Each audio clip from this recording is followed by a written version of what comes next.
Hello and welcome to this special show. Moody's upgrades India the market verdict. International ratings agency Moody's has upgraded its ratings on India's sovereign bonds. The rating upgrade from Baa3 to Baa2 comes after a gap of more than 13 years. The last upgrade was in 2004. That's not all. Moody's has also changed its outlook on India from positive to stable. So what does this upgrade necessarily mean? We spoke to a whole host of market experts to find out what impact they expect on equities. Let's kickstart the show with some opinion from Big Bull Rakesh Jhunjhunwala. It doesn't come as a surprise to me to the extent that I always said that whatever the government is doing is going to lead to, higher growth and better conditions. It's only a recognition by Moody's. Yes, but what are the implications? Well, the implications are multifold. I think first it will allow India as a government to borrow at lower rates. There will be a lot of participation of a lot of funds who by that mandate can only invest in countries which have a certain rating. Okay. So a lot of pension funds will be allowed to invest in Indian debt and also in Indian equity. Okay. Also, no local companies' rating can be greater than a sovereign rating. Okay. So it will allow a lot of companies, for example, Reliance does a lot of borrowing abroad. Yes. So Reliance Industries will be able to now get a rating on the bonds which are better and as good as the Indian rating. So it's not only the cost but also the availability of funds. And availability of more funds will automatically lead to lower costs. Okay. So see, this is the financial implication. But I think that's not so important as the fact that there are two divided opinions in India. That what will be the economic growth in future and the disruption which has caused the demonetization, GST or any of the reforms that government is doing, what will it lead to? Especially after last year's GDP figures. Yes. At least I was from the camp that this is a temporary disruption. We have made a bottom and growth is now going to rebound in a big way. So do you see that 7-8% GDP next year? Well, I surely see 7.5-8%. I think most importantly, it is first we had the upgrading in the ease of doing business.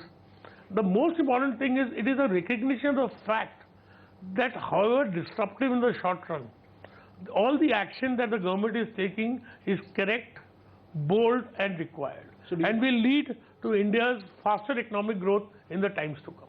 So do you think that RERA, demand, GST, all those things, we have made a bottom in terms of, the cycle? I think so. Okay. And it is a recognition also of Moody's. A lot of people are very much concerned on the fiscal side. This upgrade is a recognition by Moody's that there is not going to be some big havoc on the fiscal side, right?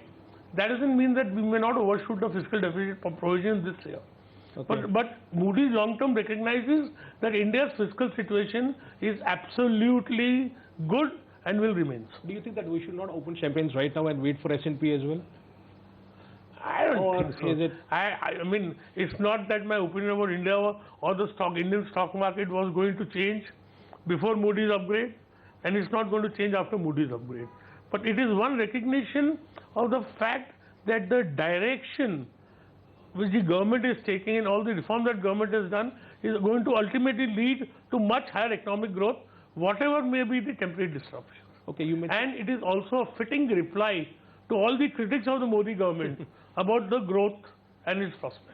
Well, you mentioned about the bigger corporates to benefit. Which sector, according to you, will be the biggest beneficial of this? I think the biggest beneficiary is the financial sector, but the financial sector will then pass on these benefits to the lenders. NBFCs and all, right? Yeah. Or the private banks? No, all banks will benefit, not necessarily private banks, right? But when they benefit and their cost of funds will be lower, they will pass on that benefit to their borrowers. So therefore, everybody will benefit. Is it priced in? Huh? Is it priced in? We are seeing a rally, which is happening, and we are almost at all-time high. Do you think that this announcement is coming after the market? We have risen from 6,800 yes. to 10,400. We can correct. I won't be surprised if at some point we correct. I know that. Okay. But the bull market, which I anticipate the long, biggest bull market in India, I think has just started. Will you put fresh money now after this? Well, what I do, I myself don't know when I come. So I won't like to comment on it. No, but is it time to change allocation, sector allocation after this move, or do you think it's a process? I would like to speak on a very broad basis. I mean, I won't advise on all that.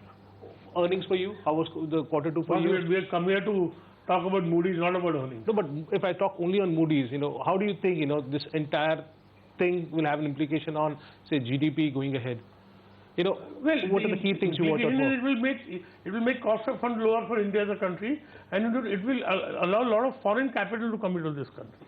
Which is good. Very important point. Because that was the thing missing. So that will help revive that will also help revive the investment cycle. The FI flows were the missing part in the last 6 months, 8 months, or even a year. They are investing double in the bond market, in the primary market and the bond market. Yeah. So you can't. If I put 500 crores in the bond market, in the IPO market, and I sell 200 crores, how can I be told a seller there? But do you think this will have an implication of FIs coming back into the Indian market? Then we will have both the domestic and international. It will allow a lot of FIs who by that mandate, and especially pension funds, okay, right, and university endowments, who by the mandate could not invest in India, whether in equity or debt, unless and until you reach a certain level of grading. So you will have a lot of fresh capital, fresh funds coming, and ultimately it will lead to more money coming. What are the key things you're watching out for in terms of the growth in the economy going ahead? The investment cycle is picking up. I think the investment cycle. See, in 2002-03, the investment ratio of investment to GDP was 26-27%. It went up to 35-36% by 2008. I anticipate that kind of a cycle. So investment has to revive in this country. Already you're seeing there is now a lot of investment made in steel, right? So as capacity utilization goes up, I think I see this capital, this investment ratio to go to 34-35%. That itself should add 100-150 points to GDP. Well, you also turned a bit bullish on the financial space, PSB, public sector banks. Do you think that the public sector bank... Why are you putting words in my mouth here? No, but do you think that the public sector bank recap was the right move? Yeah, it was. I thought it should have been done much earlier. Okay. And whatever people are talking about the fiscal deficit moving a bit high. The recap should be accompanied with some kind of a change in the functioning of these banks, on the labor cost and on the processes systems. All these steps what government has taken and which are leading to the elections, of course, there are murmurs around in the market. Do you think you remain very, very bullish on the Modi government? You remain very bullish? Yeah, I am bullish. Nothing in terms of the elections which are coming, ahead. The murmurs talking about the Gujarat elections coming. I think they will win Gujarat. There's no question about it. 2019 to bahut dur hai. Okay. And you remain very, very bullish on the Indian markets as per se, right? I remain bullish. Does he think that the capex cycle can pick up sooner now because the cost of capital is falling? Your benchmarks are, if cost of capital has come down from, it was 12%, then you not invest without a return of say 18%. Yes. Now it has come to 7%, people invest with a barrier of 12%. So obviously that helps the capital cycle. Well, he has been bullish on the capital cycle and, of course, on the investment cycle, which will be moving ahead. The bigger, corporates will clearly benefit. But is it priced in or not for any, What is priced in, what is not priced in? You can't specifically events are not priced in. Okay. These are journeys. These are not destinations. This is a process which is there. Rakesh, I just wanted to ask if, some of the steps taken by the government are nascent, The tax to GDP ratio has not yet risen, but it looks very likely it is going to rise. So does he think that another rating upgrade can't be far behind? Generally, upgrades will happen over... I don't expect any upgrade before 2 years. They are going to see the implications, actual implications, what they have predicted. And I think they will see the 19 election and then only they, you can think of an upgrade. So you don't think another upgrade before 2019 elections? Or do you think, when the GDP numbers come? before the 2019 election. Okay, because they are only now about 18 months away. Yes. So and they would like to see the political, one of the reasons we have been upgraded is also the stable political situation. All right, so that was Big Bull. Time for a break now, but we will get you more opinion on the other side from Sandeep Bhatia of Macquarie Securities as well as Arvind Sanger of Geosphere Capital.